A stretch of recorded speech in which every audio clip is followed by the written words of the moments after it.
கோவை கணபதி மாநகரில் உள்ள கோவை ஸ்ரீ பண்ணாரி மாரியம்மன் கோயிலில் 23ஆம் ஆண்டு குண்டம் திருவிழாவை முன்னிட்டு திருக்கல்யாண நிகழ்ச்சி வெகு விமர்சையாக நடைபெற்றது.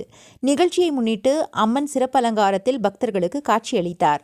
கோயில் தலைவர் CS மனோகர் இல்லத்திலிருந்து அணிகோடையில் ஆபரணம் எடுத்து சிவராம் நகர் ஸ்ரீ சர்வசக்தி விநாயகர் ஸ்ரீ சிவவிஷ்ணு ஆலய நிர்வாகிகள் முன்னிலையில் உதயா நகர் உதய விநாயகர் கோயில் நிர்வாகிகள் மற்றும் 3வது பிளாக் கோவை ஸ்ரீ ஆதிபராசக்தி ஸ்ரீ ரேணுகா தேவி கோயில் நிர்வாகிகளுடன் சகல வாத்தியத்துடன் சக்தி அழைத்து வந்து அம்மனுக்கு திருக்கல்யாணம் நடைபெற்றது.